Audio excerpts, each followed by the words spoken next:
back, everybody. You have made it to the rough draft assignment. Okay, if you've written a paper before, that's pretty close to the end.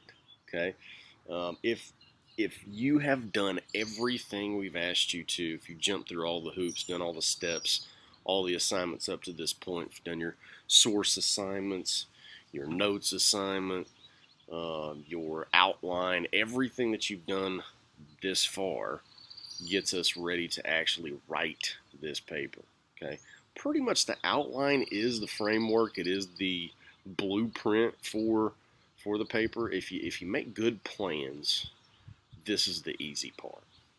We went very, very slow, took these baby steps. I know that was kind of confusing for us. This is a new type of writing for most of you. We're learning how to do this stuff while using other people's ideas as our own. Okay, that's the difference between a research paper as opposed to you just sitting down and just typing stuff out. We're using other people's ideas, other people's papers that they've actually written themselves as our own. Okay, so when we do that, we have to give them credit for it. That's really what we spend most of our time doing in a research paper, is learning how to give people credit, okay, for what they've done, right? So none of us are professors of Greek mythology or anything like that.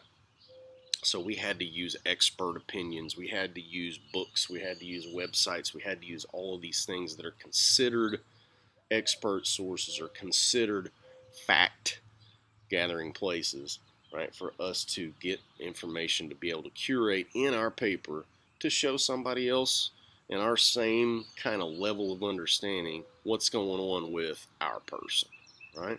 So that's what we've done, and it's a special kind of writing and doing all that. That's why we had to jump through all these different hoops and go through these different steps to get to a place to where now this should feel more comfortable. Okay, this is more of the what you've done already kind of stuff than the new and different bibliography, all that other stuff that we did. Okay, but there is a place for that in our paper, so we'll kind of highlight that as we go. Okay, so this is a sample English class. Your English class will have your name on it and all that kind of stuff like usual. Okay, in this rough draft assignment, it's assigned. It's worth 100 points. Man, it's a bunch. Okay, still got the same instructions. We got a bunch of different files though, so if you look at all that stuff, man, it looks really busy and confusing. All that stuff is just there to help you. Okay, if you just follow the directions, it takes all the confusing nature out of that, hopefully. So that's what I'm going to do. But all that stuff down there is just to help you guys out.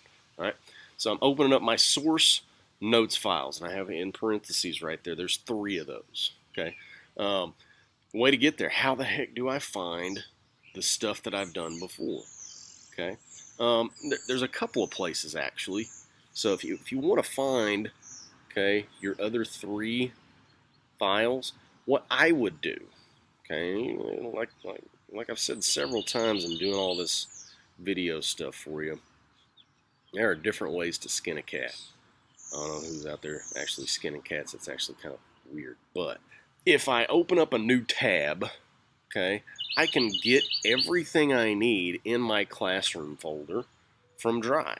Okay, so if you followed that, I went to Drive, and then there's a classroom folder for that. All right, and this is my sample English folder. So there's all the stuff that I've done is in this folder.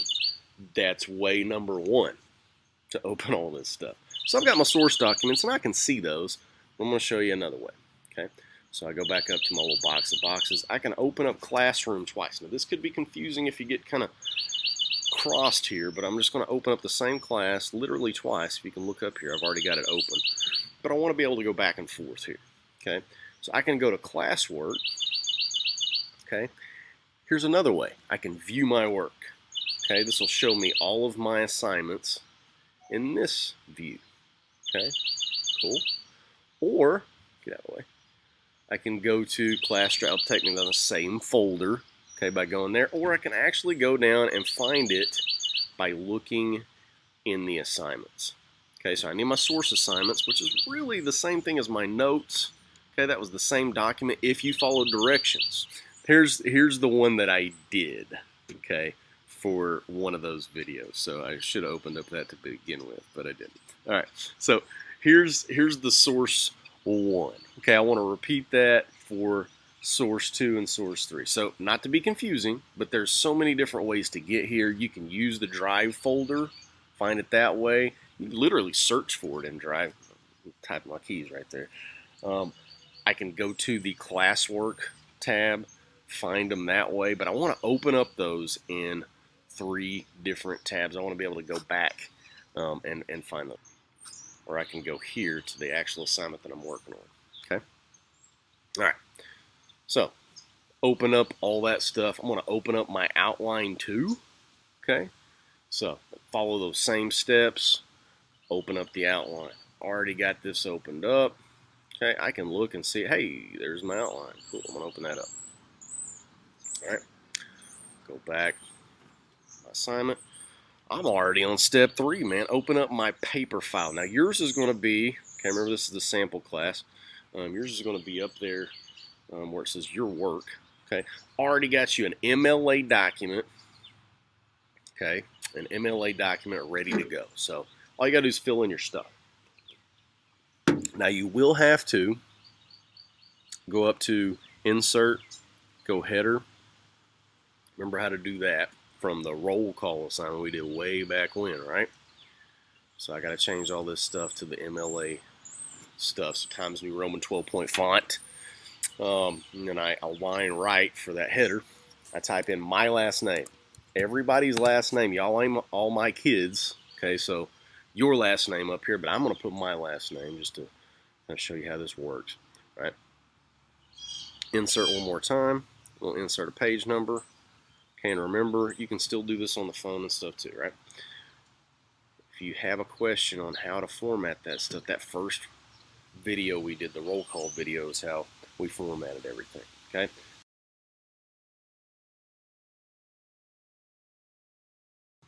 So I've got my paper ready to go. This is what I want to turn in. This is what I'm going to write on. This is my rough draft. So GGRD stands for Greek God Rough Draft. If you guys are cool with acronyms, that's what I like to do. So I go back to my instructions. Did it. Number 4, copy and paste my outline to the GGRD thing. Now, for this assignment, okay, what I'm going to do, okay, is I'm actually going to look at this report example that I've already created. Got to kind of help you out with that. So let's say that I went ahead and copied and pasted my stuff. So I'm going to pretend that I did that already. Okay. So I'm pretending. So I've copied and pasted. This is now, I'm not going to mess with that GGRD thing anymore because I'm doing it on this to show you how to do that. Okay. So pretend, okay, I'm on that GGRD thing. Okay. So I've already got this pre-written. But what I would have in front of me right here is this sentence. Okay, that is my thesis statement. Okay, so like you guys have the outline stuff that you copied and pasted here. I'm showing you that this was my thesis statement. Okay, this was my attention grabber. Okay, and what I decided to do in between those is kind of tell a little bit of why. Like, why are we reading this? Okay, why is it? What's the tie-in? Why Greek mythology? Like, what's up with that? Why am I even right? Or, why is that still a thing? Why are we still looking at that? Okay, so I'm explaining to my audience a little bit about what Greek mythology is, right? And I'm kind of tying in, like, why is it important? Why would I be writing about that? Why is this a thing that we're communicating about? Okay, so my introduction reads, 3,000 years ago in ancient Greece, what modern-day man considers myth was one of the most popular religious stories still being told today. So I gave you a definition of what Greek mythology is, told you that it's really old, okay, and that it used to be an actual religion, but now it's actually a story, okay? I want to tie that in with, hey, today we got Percy Jackson, we got all these different movies, okay, that are still being made about something that happened 3,000 years ago. That's why we're considering this. That's why we're actually talking about this. That's why it's an actual thing. There's people that still write about things on websites and stuff, right? Okay, so modern day authors and movie makers have depicted their favorite stories from this era for as long as writing and film have existed. It's pretty heavy-handed there, Coach Eddie. right, Greek mythology is romanticized among many different cultures and beliefs and revered among the artistic community. It really just means Greek mythology is still popular today. If you said that, that's still good. I just kind of flowered it up a little bit. Okay. Among the most popular, here's where I'm getting to, I'm kind of pointing an arrow, okay, to my person, right? So among, that's a cool word. I like that. Where did I get that from? One of those transition pages, I guarantee you, has one of those. So if you're looking for a word to use, kind of like that glue word I have there, among, okay, along with, I'm just, however you want to put that, but that's the arrow, like I'm pointing to what I'm about to say, right? Among the most popular characters from this era is fill in the blank. Okay, that could be Zeus, that could be, that's a pretty basic, boop, there it is, right? Here's my thesis statement. Now, this is a little bit different than what we gave you. It's okay, it's okay. But literally what I'm doing is I'm kind of making an epithet, okay, to say who he is and then say who he is, right? So I'm describing him, kind of adjective, kind of, participle, kind of, however I decide to do that. I could use some prepositional phrases, however I want to describe him. Okay, but ruler of the heavens and lightning, usurper of the Titans before him. It's kind of an epithet. Okay, what I would use in place of his name. Okay, so for like Achilles, the swift-footed, right? The great tactician for Odysseus. Those names, those descriptions that exist instead of their name, and you still know who you're talking about. Okay, so like great Bambino for Babe Ruth, something like that. Okay, but ruler of the heavens and lightning, usurper of the Titans before him, Zeus, named him. The all-powerful king of the gods is often portrayed as imperfect, having human-like qualities that set him apart from the rest of the Olympians that he both protects and commands. For us, okay, just use the thesis statement that you had. That's just the one that I had for this class, okay, at that time. All right, so use that thesis statement. All right, so this is what I have copied and pasted. It's my outline. Okay, now I had that stuff from my outline because remember, we typed all that. Okay, we typed all that in our outline. We had our attention grabber. We had our had all of that stuff before. Okay, so this is what I'm doing when I get to my body paragraph.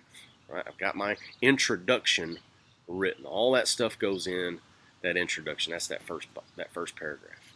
Okay, so I deleted all that junk. Right, so in this paragraph, this is the first body paragraph. Okay, I'm rolling here, man. I'm rolling. So first thing I have is my topic sentence. Okay, I have my topic sentence, and I have that in my outline. It shows me that. That's my topic sentence. Then I have my informational sentence. Then I have my commentary, and then I have my parenthetical documentation. Okay, so what I did here, a little transition.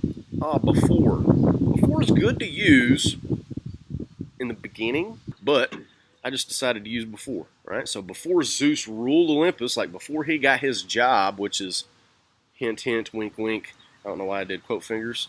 Okay, the second thing that I'm going to talk about here is kind of foreshadowing here a little bit. Okay, so before Zeus ruled Olympus, his parents, the Titans, were masters of the universe. I'm just kind of setting up the story of Zeus's origin. So where did he come from? It's the weird story about his dad puking. Well, first he ate him, and then he puked his Zeus's brothers and sisters up, and then they all fought. They're fully clothed, like fully grown people that he threw up. It's mythology. Okay, it's weird. It's out there, but that's what happened. All right. So I worked my way up until that point, and now I'm going to tell that story. Okay, so Zeus was the son of the most powerful of the Titans, and paradoxically, there's a, what is that funny little thing right here? Oh, that's one of the things I quoted, right? So if I did this, and I follow directions, and that's either one of my paraphrases or one of my direct quotations, I'm using the quote fingers because I can actually use that now, right? This is what I need this parenthesis thing for. Parenthetical documentation is just a big way of saying, putting in parentheses, like parentheses, putting in parentheses what or where we got this information from. Okay, Yeah, don't you wish you could do that like in math class and it would still be good? Like English is awesome, right? I just stole somebody's work and I can use it on my paper. I can cheat and I can still turn it in and get a grade for it because I can put parenthetical dots. Wouldn't that be cool?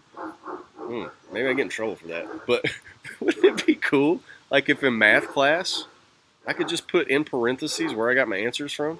Like, number one is 5x plus 4 equals C. Something, just made that up, right? According to Johnny. And then you're good, right? Because you put according to Johnny on there, right? That's one way to do that, okay? So, if you are putting your quotations in, okay, don't do that in math. You'll get in trouble. Okay, don't tell them like Coach Eddie said you could do this and just get away with it, right? No, don't do that. Okay, but that's why English is the best subject out there because we can literally use somebody else's stuff. All we have to do is just prove that I got it from him, right? A couple of different ways to do that. This is the easy way, I think, and it keeps us from kind of breaking the thought pattern of saying over and over again, I got this from so-and-so. Okay? This is a way to show that without actually breaking the thought. Okay? It's like somebody would hold their thumb over this and I can't see it. It doesn't really jump out at them. It doesn't change the communication string, the thought string too much, right? I like it. It's the best way, right? But is another way, right? If I said, according to Atmos on so-and-so-and-so.com, I wouldn't have to do the in parentheses thing. Main thing is prove where you got it from. And you can do that. Okay, you can say according to the so-and-so encyclopedia.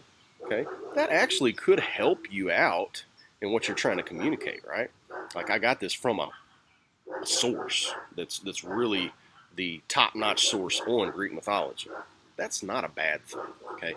But what we get into when we do that over and over again, it gets kind of wordy, kind of like just too much. Okay, it took away from what I'm trying to write. Okay, and trying to get across. Then I need to kind of revise and maybe go back more to this. But this is how that works. This is the person's last name, or the first thing that sticks out, okay, in my bibliography. So where did I get that from? Okay, well, it's obviously not here because I didn't do a correct works cited, right? But if I go back to my source, okay, let's say that I don't remember where I got that from, I didn't do my outline the right way, whatever, okay, this is my source's name. Okay, so that first thing that stuck out, that's what I put there. That's where I tell where I got that stuff from. Okay, where are you at? There you go. Okay, and I got that from my outline. Right. So I've got my sentence. My topic sentence has the person's name in it. It's about. Okay. It's about the origin. I introduced, when I'm talking about where Zeus came from, that's his origin. I don't literally have to say origin, right? So you could probably get away with just saying whatever you have in your outline. But as I'm reading it, I want to make it sound a little bit better, okay? You don't have to use exact words of what you have in your outline every time, okay? If you are in this and kind of fluidly going through it, maybe you find a better way as you're writing. That's the process, and that's what we're supposed to be getting to. Okay, so that's a good thing. If you want to change it up a little bit, good. Only thing you can't change is what you have in quotes. That has to stay exactly how it was written from where you got it from your source. Okay, so that's how this works. So I'm going to follow that process. Okay, I'm going to use my commentary. I'm going to have my rationale sentence. Okay. And then I'm going to fill out the rest of those, okay, with my outline information. And as I type them, delete, okay? So here, I just wrote my first part of my body paragraph. So if I finish that, I delete it, get it out of my way, so I know I'm on to the second thing, okay? You shouldn't have your outline stuff here when we're finished. You should have it all deleted off, and all you see is the paper. Okay. All right, so copy and paste, did that. I wrote my paper. Okay, so make sure to cite your sources. That's what I did. Okay, showing you how to find that. That's that first thing that sticks out in that source file, right? Okay, you should have had that included in your outline. If you didn't, cool, you can find it going back to your sources, right? That's really, really super important. That's really what makes this a research paper and not plagiarism. Okay, so make sure to cite your sources. That's the biggest thing I'm looking for when I'm grading research papers. Okay, copy your bibliographical information from your source files to the paper file in the proper order on the works cited page. Okay, remember it's the last page of your paper. So already put a sample of what that's supposed to look like on your paper that everybody gets. Okay, of your papers. That's what a works cited looks like. Okay, and if you did Persephone, there you go. Okay, so there you go. There's the Atzma Aaron J. There's another one.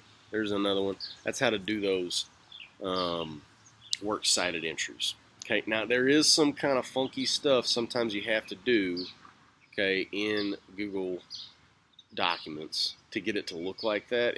Sometimes, if you copy and paste these, you have to go to the end of the line, push enter, and then push tab, right? But the thing that's supposed to stick out is the first line. So it's opposite of what a paragraph does, right? Paragraphs, we indent the first line, everything else sticks out, right? This is backwards. What we want to stick out is actually what we would use in our parentheses to show where it came from. Okay, so every time I do that, this is all I put in there. Atzma, day, Persephone. That's what would go in the parentheses, okay, to show where I got that stuff from. Like in this example where I have Atlas, right? Okay, so follow directions. I did that. I got all of that bibliographical information from my sources. That's why I opened those things up. Okay, and then it's the last page of my paper. Once I'm done, okay, give it a quick read. Okay, I know this is just a rough draft, but read your stuff. Okay, read your stuff. Read what you wrote. Because sometimes you are your best proofreader. It's okay to do that before you turn it in. I promise. I'm not talking about like rewrite your paper. Okay, but hey, I didn't capitalize Zeus. Man, what's that little squiggly line underneath all the words on my page? Maybe I need to right-click on that and see if it'll spell it right for me. Okay, use those things. Don't just turn in something. Don't just turn in something. I'm done. Boop. Okay, proofread. Okay, proofread. I would proofread everything. Okay, and then turn it in. Again, what makes this a research paper? It's not you just sitting down and writing a rough draft. It's using all the information that you got from your sources. Okay, it's using those direct quotations. It's your paraphrased material. It's saying what that expert said about Zeus, not what you think, okay, but what they said.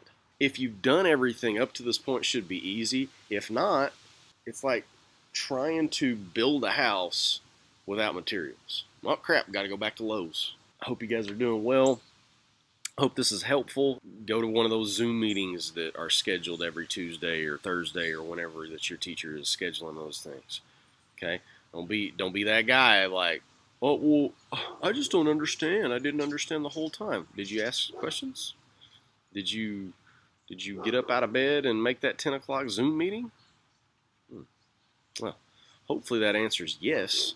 Okay, if you were one of those people who had questions. But we don't know if we have to help you unless you ask. Okay? Go Zebras.